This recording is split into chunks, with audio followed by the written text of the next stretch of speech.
Good morning. My name is Ted Clouser, host of Win the Minute, Win the Day, the show that focuses on bringing hope to the chaos. Today, my guest is Randy Rainwater. Randy is a legend well beyond Arkansas's borders. 30 years ago, he began a journey that would impact Arkansas sports forever when he became the host of Drive Time Sports on 103.7 The Buzz. Drive Time Sports is the stalwart of Arkansas sports talk radio.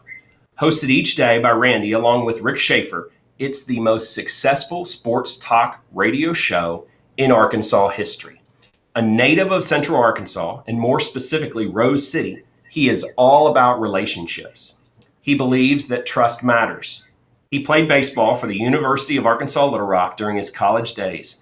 And since he literally talks for a living, I figured it's important to get started with our interview early so we can stay on track. So with that, welcome to the show, Randy. Well, thank you, Ted. I appreciate it. You bet. Well, let's just jump right in. So what is your approach to personally waking up with a go win the day attitude? Normally when I wake up, I go through, I'm sure most people go through a routine, and that is I have to read my paper. Now it's an iPad. But I try to focus on understanding what's going on around, not just locally, but nationally, then even around the world.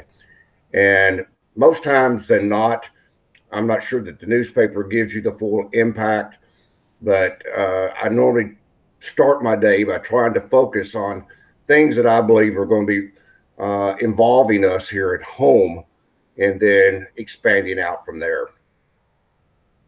Well, excellent. Well, one of my favorite things to do is to study up. And so I learned that 40 years ago, you were asked, so in the early 80s, to broadcast that KABZ basketball game at Lone Oak. And here you sit 40 years later. Did you expect it? No. There was a point, maybe when I was a sophomore in high school, that I wanted to pursue a career in radio or television, and that quickly dissipated. I wanted to focus more at that time, obviously on playing. And you mentioned playing at the University of Arkansas at Little Rock, but not really. I had a great friend, still a great friend, Ed Hoyt, who's a State Farm agent there in North Little Rock, actually. Mm-hmm. But he called me and said, meet me at the gym. We're going to broadcast the KABZ Lone Oak basketball game. And like any other knucklehead, I figured, yeah, why not? I can do it. And it kind of grew from there. And then it wasn't barely maybe weeks later, they called me and said, come join me at the radio station. We're going to do a talk show. And within, I don't know, a week or two, he turned it over to me. And I realized rather quickly that I only had one listener, and that was my mother. And gotta love her moms. Yeah, I turned it into a interview program. The very first interview that I had was Paul Eels, and the rest is, I guess you can say, history. But yeah, I always felt like I could do it. That's great. Well, I'm curious. So in 40 years, technology surely has changed the way I'd love to hear just a little bit about that. Well, we've gone all the way from having two mules and Sister Sarah to carrying around the equipment to where now I've got a box that is no bigger than maybe an iPad, really. Wow. And then I've got another mechanism. It's called a cradle point. Mm-hmm. That you probably didn't know this, Ted. Nobody else probably would know this, but I have actually done my program out of an RV in Atlanta, Georgia, on a baseball tournament with my stepson. Wow. And yeah, so that's how much technology has changed.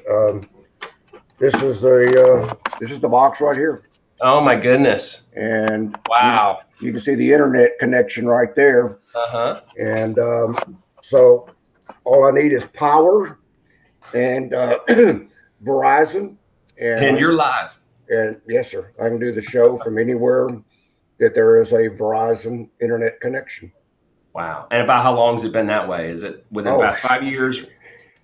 Yeah, really within the last, that's a good time frame. Yeah, about 5 years. This system does either telephone line or internet. And for the longest, we were doing telephone line. Okay. And then the technology improved to where you could do it by way of the internet. So it makes it very simple. I mean, if you've heard me on a sonic blast, that's the exact technology that we're using. I take the box, 2 headsets, and the Cradle Point, which is my Verizon. And again, as long as I got power, I can go anywhere. I love it. You're set. Well, Randy, what's a memorable story that you can share about personally living out winning the day? Oh, wow. Probably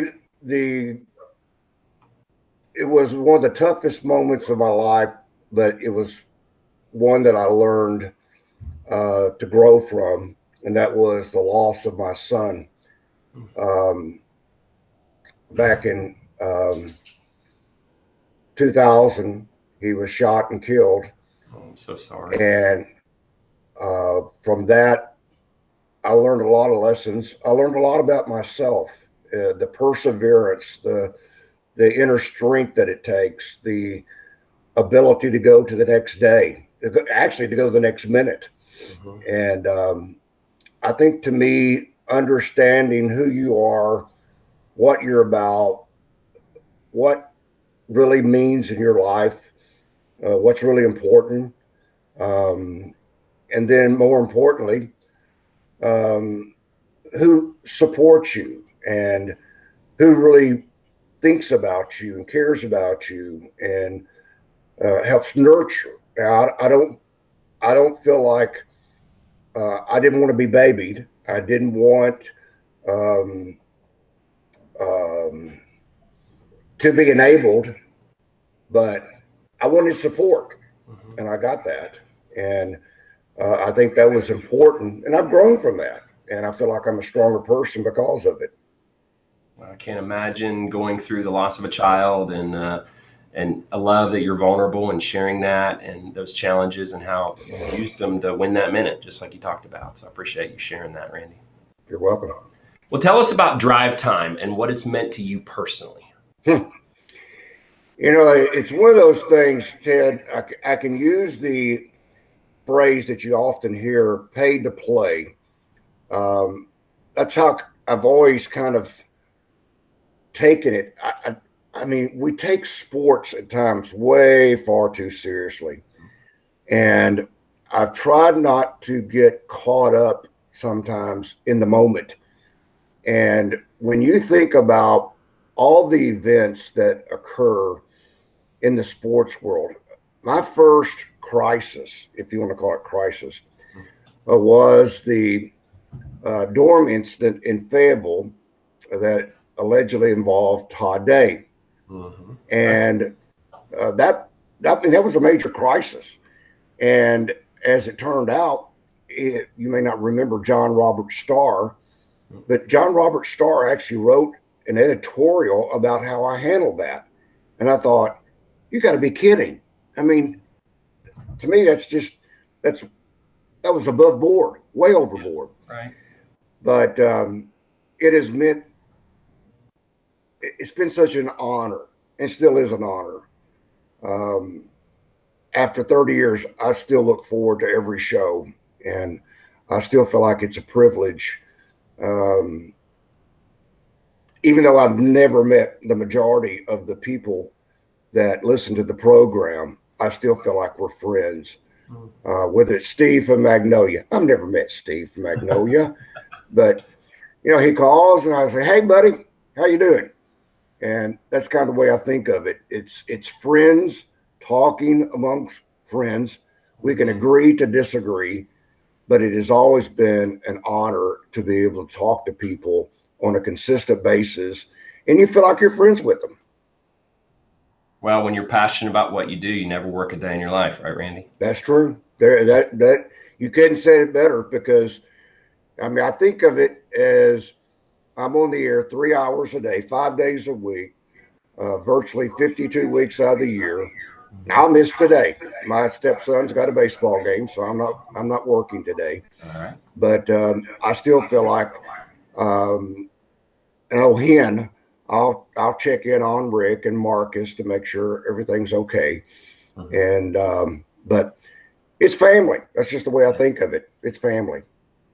Well, in today's world on the internet, we have a term called trolls, and you've known all about trolls for a long time. So, I've seen some of the things that you've had to deal with over the years. How do you keep your cool through that, and how do you just look ahead and use it as an opportunity to be better?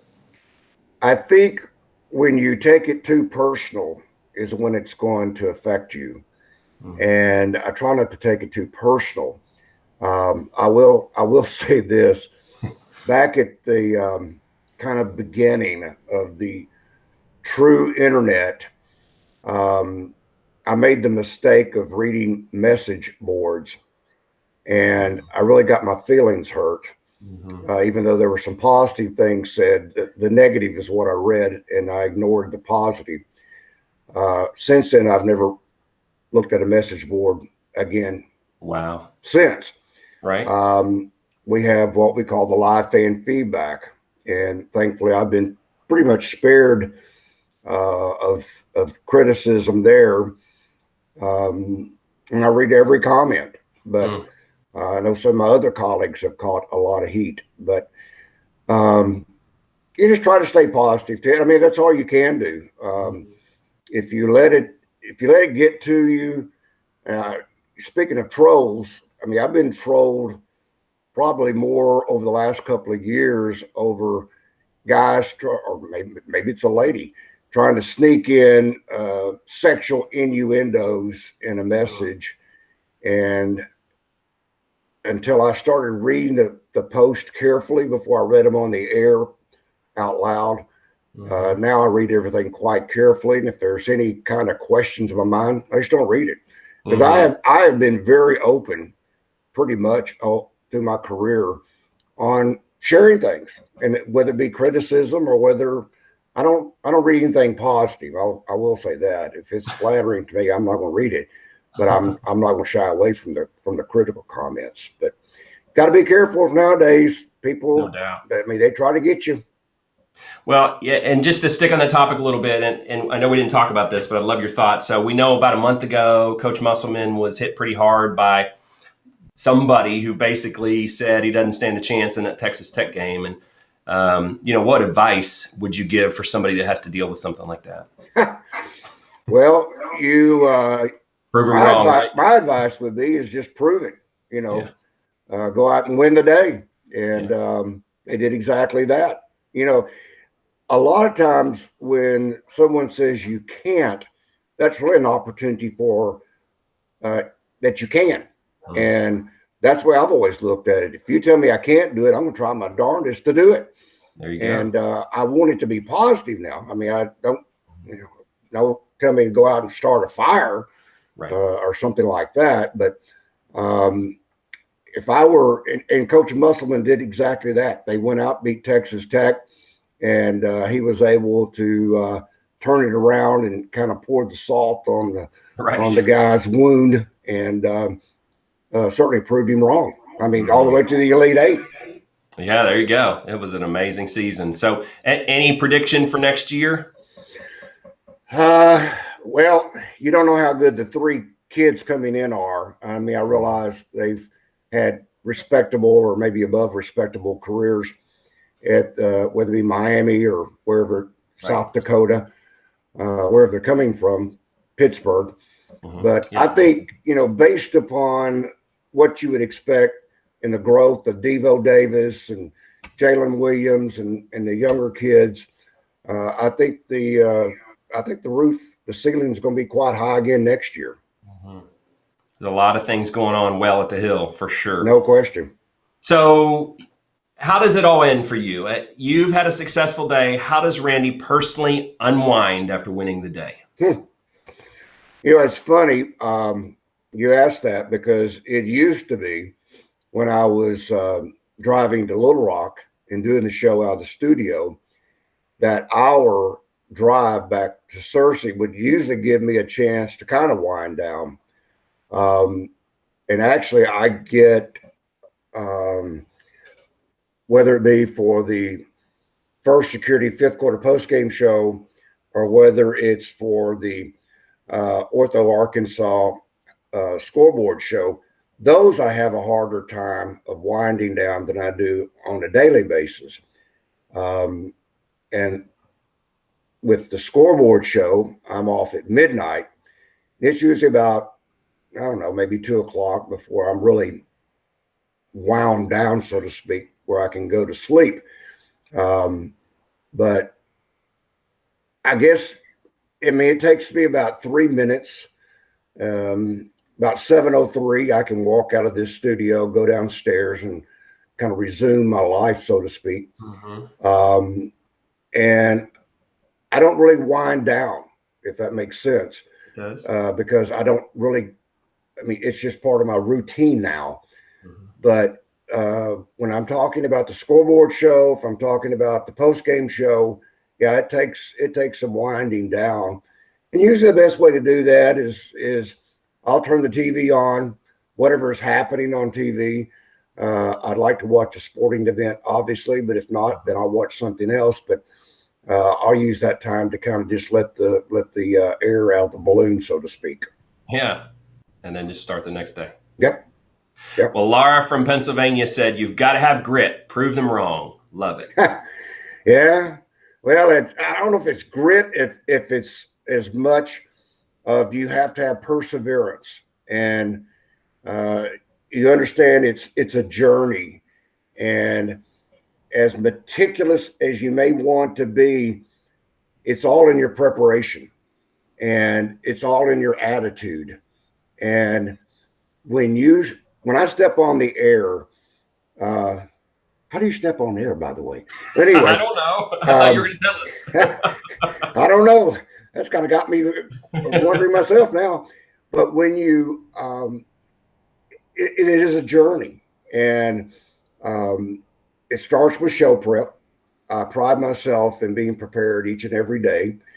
And if I am properly prepared, I have no fears of stepping on the air, and whether it's talking about something of a local nature or whether it is something involving on a national venue, then I feel like I'm prepared.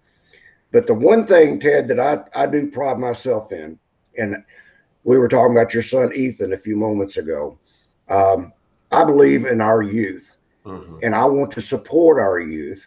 I probably, maybe on a big picture standpoint, if you were talking, a national sports talk host is not going to talk about Ethan from Little Rock on his program. Probably no youth is ever mentioned unless there was a fight or some sort, or something that really went wrong. But I've always believed in our youth. Our youth need to be held as highly as we can, because so many of our youth are struggling with who they are and what they're about. And if we can help nurture them and help support them, you got to keep it in context now. They don't walk on water. Sure. But at the same time, as much as we can support our youth, that's, to me, that is one great mission that I can uphold, and that is to support our youth.